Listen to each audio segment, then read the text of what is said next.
राधे राधे दोस्तों, जय श्री कृष्णा। आज की कथा में आप सभी भक्तों का हार्दिक स्वागत है। भगवान श्री कृष्ण और श्रीमती राधा रानी की कृपा सदैव आप पर और आपके समस्त परिवार पर बनी रहे। दोस्तों, आज आप सुनेंगे चैत मास की कथा का दूसरा अध्याय। और हाँ, चैत मास की नवरात्रि की वीडियो चैनल पर अपलोड हो चुकी है, जरूर देख लीजिएगा। अगर आपने अब तक उसे नहीं देखा है तो और भगवान श्री हरि विष्णु का ध्यान करके आज की पावन कथा का प्रारंभ करते हैं। नरोत्तम ने पूछा कि हे नाथ, पतिव्रता स्त्री मेरे बीते हुए वृत्तांत को कैसे जानती है, उसका प्रभाव कैसा है, यह सब बताने की कृपा करें।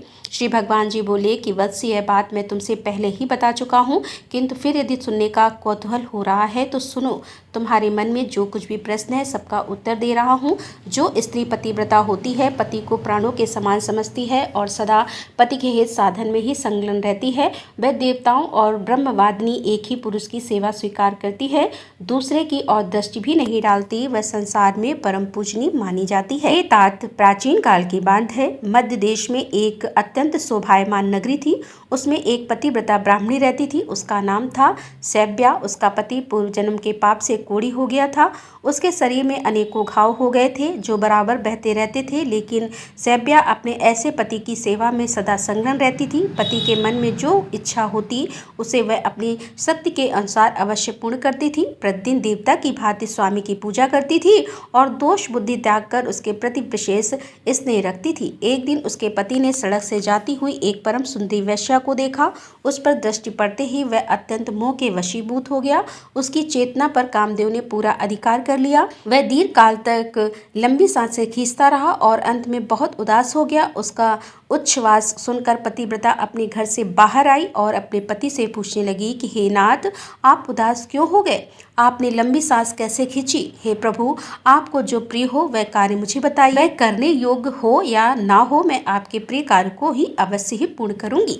एकमात्र आप ही मेरे गुरु हैं, आप ही मेरे प्रियतम हैं। अब पत्नी के इस प्रकार पूछने पर उसके पति ने कहा कि हे प्रिय, उस कार्य को ना तो तुम पूर्ण कर सकती हो और ना मैं ही कर सकता हूँ, अतः व्यर्थ बात करनी उचित नहीं है। पतिव्रता बोली कि नाथ, मुझे विश्वास है मैं आपका मनोरथ जानकर उस कार्य को सिद्ध कर सकूंगी। आप मुझे आज्ञा तो दीजिए, जिस किसी उपाय से हो सके मुझे आपका कार्य सिद्ध करना है। यदि आपके दुष्कर कार्य को भी मैं यत्न पूर्ण करके कर सकूं तो इस लोक और परलोक में भी मेरा परम कल्याण होगा। तब कोढ़ी ने कहा कि हे साध्वी, अभी अभी इस मार्ग से एक परम सुंदरी वेश्या जा रही थी। उसका शरीर सब ओर से मनोरम था। उसे देखकर मेरा हृदय कामाग्नि से दग्ध हो रहा है। यदि तुम्हारी कृपा से मैं उस नवयोना को प्राप्त कर सकूं, मेरा जन्म सफल हो जाएगा। हे देवी, तुम उसे मिलाकर मेरा हित साधना करो। पति की कही हुई बात सुनकर पतिव्रता बोली कि हे प्रभु, इस समय धैर्य रखिए, मैं यथाशक्ति आपका कार्य सिद्ध कर दूंगी। यह कहकर पतिव्रता ने मन ही मन कुछ विचार किया और रात्र के अंतिम भाग में उषा काल में उठकर वह गोबर और झाड़ू लेकर तुरंत ही चल दी। जाते समय उसके मन में बड़ी प्रसन्नता थी कि वेश्या के घर पहुंचकर उसने उसके आंगन और गली कूचे में झाड़ू लगाई तथा गोबर से लीप पोत कर लोगों की दृष्टि पड़ने के भय से वह शीघ्रता पूर्वक अपने घर लौट आई। इस प्रकार लगातार 3 दिनों तक पतिव्रता ने वेश्या के घर में झाड़ू देने और लीपने का काम किया। उधर वह वेश्या अपने दास दासियों से पूछने लगी कि आज आंगन की इतनी बढ़िया सफाई किसने की है? सेवकों ने परस्पर विचार करके वेश्या से कहा कि भद्रे, घर की सफाई का यह काम हम लोगों ने तो नहीं किया है। यह सुनकर वेश्या को बड़ा विस्मय हुआ। उसने बहुत देर तक उसके विषय में विचार किया और रात्रि बीतने पर जो ही वह उठी तो उसकी दृष्टि उस पतिव्रता ब्राह्मणी पर पड़ी।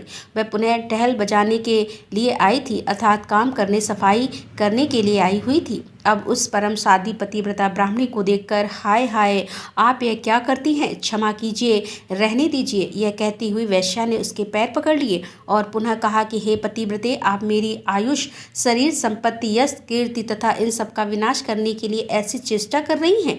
हे साध्वी, आप जो जो वस्तुएं मांगे उसे निश्चय दूंगी। यह बात मैं दृढ़ निश्चय के साथ कह रही हूँ। स्वर्ण, रत्न, मणि, वस्त्र तथा और भी जिस किसी वस्तु की आपके मन में अभिलाषा हो उसे मांगिए। तब पतिव्रता ने उस वेश्या से कहा कि मुझे धन की आवश्यकता नहीं है, तुम्ही से कुछ काम है, यदि करो तो उसे बताऊं। उस कार्य की सिद्धि होने पर ही मेरे हृदय में संतोष होगा और तभी मैं यह समझूंगी कि तुमने इस समय मेरा सारा मनोरथ पूर्ण कर दिया है। वैश्या बोली कि हे पतिव्रते, आप जल्दी बताइए, मैं सच सच कहती हूँ, आपका अभिप्राय अवश्य करूंगी। हे माता जी, आप तुरंत ही अपनी आवश्यकता बताएं और मेरी रक्षा करें। पतिव्रता ने लजाते लजाते वह कार्य जो उसके पति को श्रेष्ठ एवं प्रिय जान पड़ता था कह सुनाया। उसे सुनकर वैश्या एक टक तक अपने कर्तव्य और उसके पति की पीड़ा पर कुछ विचार करती रही। दुर्गंध युक्त कोढ़ी मनुष्य के साथ संसर्ग करने की बात सोचकर उसके मन में बड़ा दुख हुआ। वह पतिव्रता से इस प्रकार से बोली कि हे देवी, यदि आपके पति मेरे घर पर आएं तो मैं एक दिन उनकी इच्छा अवश्य पूर्ण करूंगी। पतिव्रता ने कहा, सुंदरी, मैं आज ही रात में अपने पति को लेकर तुम्हारे घर आ जाऊंगी और जब वे अपनी अभिष्ट वस्तु का उपभोग करके संतुष्ट हो जाएंगे तब पुनः उनको अपने घर वापस ले आऊंगी। वैश्या बोली कि हे महाभागे, अब शीघ्र ही अपने घर को पधारो, तुम्हारे पति आज आधी रात के समय मेरे महल में आ जाएं। यह सुनकर वह पतिव्रता स्त्री अपने घर चली आई और वहां पहुंचकर उसने अपने पति से निवेदन किया, हे प्रभु, आपका कार्य सफल हो गया, आज ही रात में आपको उसके घर जाना है। कोढ़ी ब्राह्मण बोला, हे देवी, मैं कैसे उसके घर जाऊंगा, मुझसे तो चला भी नहीं जाता, फिर किस प्रकार यह कार्य सिद्ध होगा। पतिव्रता बोली कि हे प्राणनाथ, मैं आपको अपनी पीठ पर बैठाकर उसके घर पहुंचा आऊंगी और आपका मनोरथ सिद्ध हो जाने पर फिर उसी मार्ग से लौटा ले आऊंगी। हे कल्याणी, तुम्हारे करने से ही मेरा सब कार्य सिद्ध हो गया। इस समय जो तुमने काम किया है वह दूसरी स्त्रियों के लिए अत्यंत दुर्लभ है। श्री भगवान कहते हैं कि उस नगर में किसी के घर से चोरों ने बहुत सा धन चुरा लिया। यह बात जब राजा के कानों में पड़ी तब उन्होंने रात में घूमने वाले समस्त गुप्तचरों को बुलाया और कुपित होकर कहा कि यदि तुम्हें जीवित रहने की इच्छा है तो आज चोर को पकड़कर मेरे हवाले करो। राजा की यह आज्ञा पाकर सभी गुप्तचर व्याकुल हो उठे और चोर को पकड़ने की इच्छा से चल दिए। उस नगर के पास ही एक घना जंगल था जहाँ एक वृक्ष के नीचे महातेजस्वी मुनिवर मांडव समाधि ले बैठे थे। वे योगियों के प्रधान महर्षि अग्नि के समान दीप्तमान हो रहे थे। ब्रह्मा जी के समान तेजस्वी उन महामुनि को देखकर दुष्ट गुप्तचरों ने आपस में कहा, यही चोर है, यह धूर्त अद्भुत रूप बनाए इस जंगल में निवास करता है। यह कहकर उन पापियों ने मुनिश्रेष्ठ मांडव को बांध लिया, किंतु उन कठोर स्वभाव वाले मनुष्यों से ना तो उन्होंने कुछ कहा और ना ही उनकी ओर दृष्टिपात किया। जब गुप्तचर उन्हें बांधकर राजा के पास ले गए तो राजा ने कहा, आज मुझे चोर मिला है, तुम लोग इसे नगर के निकटवर्ती प्रवेश द्वार के मार्ग में ले जाओ और चोर के लिए जो नियत दंड है वह इसे दो। उन्होंने मांडव मुनि को वहां से ले जाकर मार्ग में गड़े हुए शूल पर रख दिया। वह शूल मुनि के गुदा द्वार के प्रविष्ट होकर मस्तक के पार हो गया। उनका सारा शरीर शूल से विद गया। इसी बीच में आधी रात के घोर अंधकार में, जबकि आकाश में घटाएं घिरी हुई थी, वह पतिव्रता ब्राह्मणी अपने पति को पीठ पर बिठाकर वैश्या के घर जा रही थी। वह मुनि के निकट से होकर निकली, अतः उस कोढ़ी का शरीर मांडव मुनि के शरीर से छू गया। अब कोढ़ी के संसर्ग से उनकी समाधि भंग हो गई। वे कुपित होकर बोले, जिसने इस समय मुझे गाढ़ वेदना का अनुभव कराने वाली कष्टम अवस्था में पहुंचा दिया, वह सूर्योदय होते होते भस्म हो जाए। मांडव मुनि के इतना कहते ही वह पृथ्वी पर गिर पड़ा। तब पतिव्रता ने कहा कि आज से 3 दिनों तक सूर्य का उदय ही ना हो।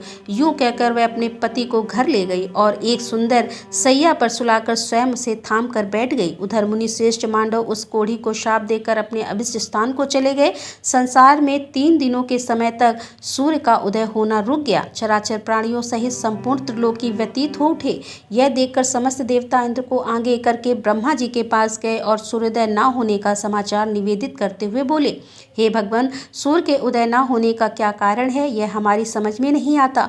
इस समय आप जो उचित हो करें। उनकी बात सुनकर ब्रह्मा जी ने पतिव्रता ब्राह्मणी और मांडव मुनि का सारा वृतांत कह सुनाया। तदंतर देवता विमानों पर आरूढ़ होकर प्रजापति को आगे करके शीघ्र ही पृथ्वी पर उस कोढ़ी ब्राह्मण के घर के पास गए। उनके विमानों की कांति तथा मुनियों के तेज से पतिव्रता के घर के भीतर सैकड़ों सूर्य का प्रकाश छा गया। उस समय हंस के समान तेजस्वी विमानों द्वारा आए हुए देवताओं को पतिव्रता ने देखा। वह अपने पति के समीप लेटी हुई थी। ब्रह्मा जी ने उसे संबोधित करके कहा, माता, संपूर्ण देवताओं, ब्राह्मणों और गौ आदि प्राणियों को जिससे कि मृत्यु होने की संभावना है, ऐसा कार्य तुम्हें क्यों कर पसंद आया? सूर्योदय के विरुद्ध जो तुम्हारा क्रोध है उसे त्याग दो। पतिव्रता बोली, हे भगवान, एकमात्र पति ही मेरे गुरु हैं, यह मेरे लिए संपूर्ण लोकों में बढ़कर हैं। सूर्योदय होते ही मुनि के शाप से उनकी मृत्यु हो जाएगी। इसी हेतु से मैंने सूर्य को शाप दिया है। क्रोध, मोह, लोभ, मात्सर्य से तीनों लोगों का हित हो रहा है। ऐसी दशा में तुम्हें बहुत अधिक पुण्य होगा। पतिव्रता बोली, पति का त्याग करके मुझे आपका परम कल्याण में सत्यलोक भी अच्छा नहीं लगता। ब्रह्मा जी ने कहा कि हे देवी, सूर्योदय होने पर जब सारी त्रिलोकी स्वस्थ हो जाएगी तब तुम्हारे पति के भस्म हो जाने पर भी मैं तुम्हारा कल्याण साधना करूंगा। हम लोगों के आशीर्वाद से वह कोढ़ी ब्राह्मण कामदेव के समान सुंदर हो जाएगा। ब्रह्मा जी के यूं कहने पर उस सती ने क्षण भर कुछ विचार किया। उसके बाद हाँ कर उसने स्वीकृति दे दी। फिर तो तत्काल ही सूर्योदय हो गया और मुनि के साप से पीड़ित ब्राह्मण राख का ढेर हो गया। फिर उस राख से कामदेव के समान सुंदर रूप धारण किए हुए ब्राह्मण प्रकट हुआ। यह देखकर समस्त पूर्ववासी में पड़े देवता प्रसन्न हो गए। सब लोगों का चित्त पूर्ण रूप से स्वस्थ हो गया।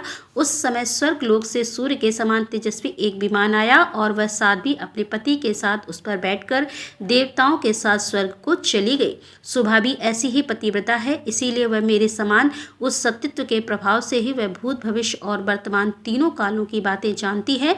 जो मनुष्य इस परम उत्तम उपाख्यान को लोक में सुनाएगा, उसके जन्म जन्म के किए हुए समस्त पाप नष्ट हो जाएंगे। ब्राह्मण ने पूछा कि हे भगवान, मांडव मुनि के शरीर में शूल का आघात कैसे लगा तथा पतिव्रता स्त्री के पति को कोढ़ का रोग क्यों हुआ? भगवान श्री विष्णु बोले, मांडव मुनि जब बालक थे तब उन्होंने अज्ञान और मोहवश एक झींगुर के गूदा देश में तिनका डालकर छोड़ दिया था।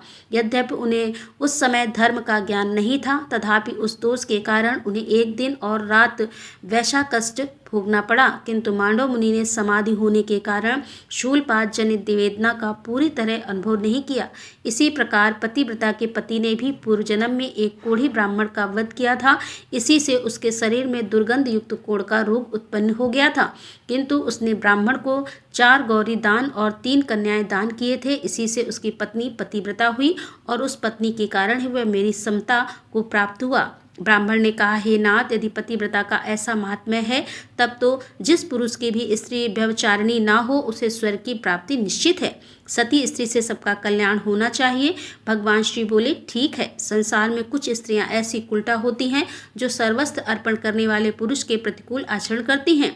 उनमें जो सर्वदा आरक्षण हो, जिसके दुराचार से रक्षा करना असंभव हो, ऐसी स्त्री तो मन से भी स्वीकार नहीं करना चाहिए। जो नारी काम के वशीभूत हो जाती है वह निर्धन, कुरूप, गुणहीन तथा नीच कुल के नौकर पुरुष को भी स्वीकार कर लेती है और मृत्यु तक से संबंध जोड़ने से उसे हिचक नहीं होती। वह गुणवान, कुलीन, अत्यंत धनी, सुंदर और रति कार्य में कुशल पति का भी परित्याग करके निज पुरुष का सेवन करती है।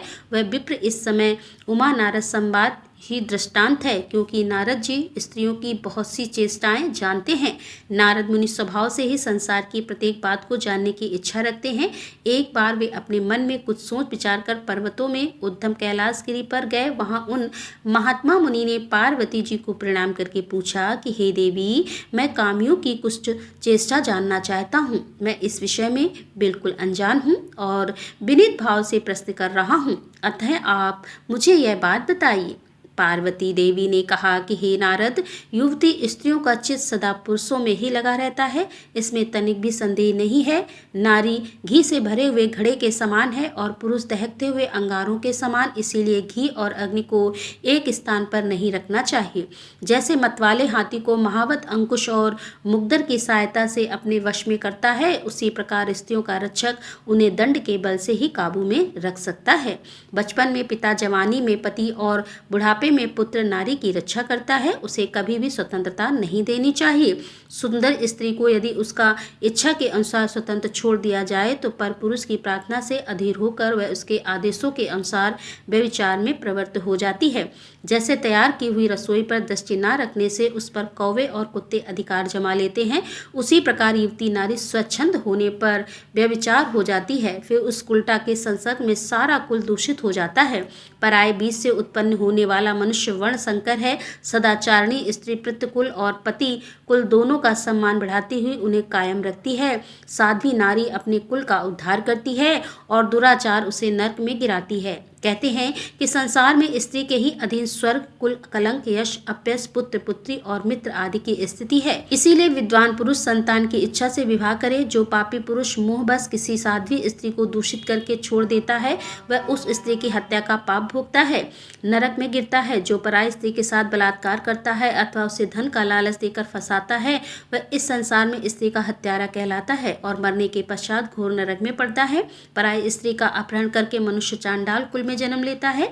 इसी प्रकार पति के साथ वंचना करने वाली व्यभिचारी स्त्री चिरकाल तक नरक भोगकर कब की योनि में जन्म लेती है और उच्छिष्ट एवं दुर्गंध युक्त पदार्थ खाकर जीवन बिताती है। तदंतर मनुष्य योनि में जन्म लेकर विधवा होती है। जो माता गुरु पत्नी, ब्राह्मणी, राजा की रानी या दूसरी किसी प्रभु की पत्नी के साथ समागम करता है वह अच्छे नरक में गिरता है। बहन, भांजे की स्त्री, बेटी, बेटे, बहू, चाची, मामी, बुआ तथा मौसी आदि अन्याय स्त्रियों के साथ समागम करने पर भी कभी नरक से उद्धार नहीं होता।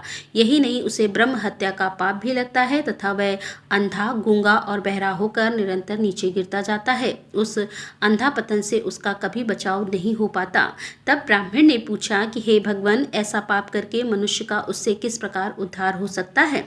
श्री भगवान ने कहा, उपयुक्त स्त्रियों के साथ समागम करने वाला पुरुष लोहे की स्त्री अर्थात प्रतिमा बनाकर उसे आग में खूब तपाए, फिर उसका गाढ़ आलिंगन करके प्राण त्याग कर दे और शुद्ध होकर परलोक की यात्रा करे। जो मनुष्य गृहस्थ आश्रम का परित्याग करके मुझ में मन लगाता है और प्रतिदिन मेरे गोविंद नाम का स्मरण करता है उसके सभी पापों का नाश हो जाता है। उसके द्वारा की हुई हजारों ब्रह्म हत्याएं, 100 बार किया हुआ गुरु पत्नी समागम, लाख बार किया हुआ पश्च मंदिरा का सेवन, स्वर्ण की चोरी, पापियों के साथ चिरकाल तक संसर्ग रखना, यह तथा और भी जितने भी बड़े बड़े पाप एवं पातक हैं वे सब मेरा नाम लेने से तत्काल नष्ट हो जाते हैं।